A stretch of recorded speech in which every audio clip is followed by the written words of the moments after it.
Eh bien le bonjour, c'est Tristan, de retour de manière assidue pour vous rapporter tous les derniers changements sur votre logiciel favori. C'était en décembre la fois dernière, je crois. Waouh. Du coup, tel un Christophe Colomb des temps modernes, je reviens vers vous avec plein de nouveautés croustillantes à vous mettre sous la dent. Dans ma besace aujourd'hui, on va parler de l'amélioration des absences, on va parler de l'amélioration de la saisie des dépenses, on va parler également de certaines refontes, notamment de la Galaxy. Bref, plein de super nouveautés, allez. And we are calling it iPhone. C'est parti.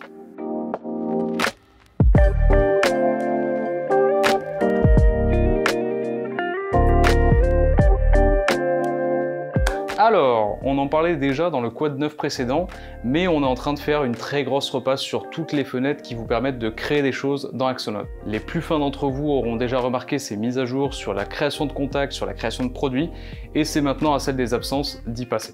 Concrètement, c'est une remise au goût du jour de cette fenêtre avec quelques améliorations d'ordre technique, notamment sur la présélection des dates.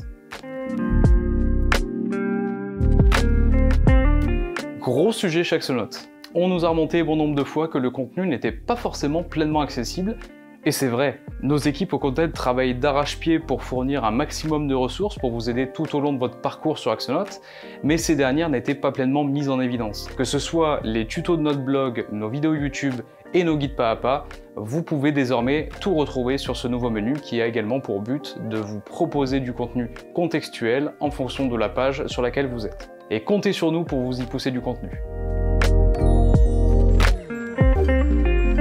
Pour les utilisateurs de notre application mobile, qui, je le rappelle, est gratuite. Nous avons fait une récente mise à jour qui a pour vocation de fixer quelques bugs d'affichage, mais aussi d'optimiser la saisie de vos notes de frais en vous suggérant désormais les noms de vos fournisseurs quand vous êtes connecté.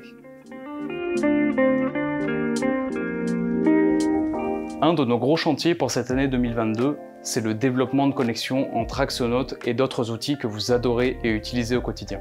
Dans cette démarche, nous avons complètement repensé la position de notre Galaxy. La Galaxy, c'est désormais l'endroit où vous allez pouvoir retrouver et configurer les intégrations entre Axonote et vos outils tiers.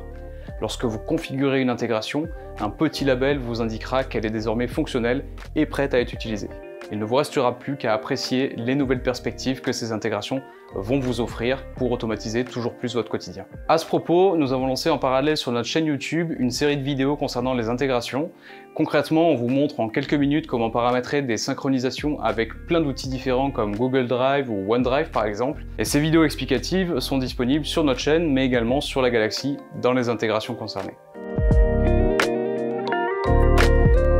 La dernière news de cette vidéo, c'est bien sûr l'amélioration du traitement de vos dépenses dans Axonote. Vous étiez nombreux à nous avoir fait remonter que vous ajoutiez très souvent plusieurs dépenses à la fois. Avant, ce n'était pas possible, il fallait les gérer une par une dans cette fenêtre que vous connaissez tous. Par ailleurs, seuls les montants étaient détectés par le système de reconnaissance de caractères. Plusieurs choses ont évolué. Désormais, vous pouvez traiter autant de justificatifs que nécessaire. Plus besoin de les traiter un par un. La reconnaissance de caractère a également été améliorée et devrait maintenant reconnaître toutes les données de la dépense. Ce qui signifie concrètement encore moins de temps à passer sur la création des dépenses. Pas mal, non? Si des données ont été mal reconnues ou que vous souhaitez les modifier, vous pourrez toujours le faire via ce nouvel écran intermédiaire de dépenses en attente. Et si vous n'avez pas de justificatif, c'est pas grave, l'ancienne fenêtre reste toujours accessible pour gérer ce cas de figure en cliquant sur « Pas de justificatif ». C'est la fin de cette vidéo. Bien sûr, je n'ai volontairement pas parlé de tout plein de petites évolutions et d'améliorations qui ont été faites, en plus des principales que je viens de citer. J'espère tout de même que ça vous aura plu. Si c'est le cas, n'hésitez pas à lâcher un petit pouce bleu sur la vidéo, c'est le meilleur moyen de nous le faire savoir. On a encore plein de grosses news à vous annoncer dans les mois à venir. Moi, j'ai vraiment hâte. D'ici là, portez-vous bien, amusez-vous bien avec toutes ces nouvelles fonctionnalités, et puis je vous dis à la prochaine pour une nouvelle vidéo. Allez, ciao!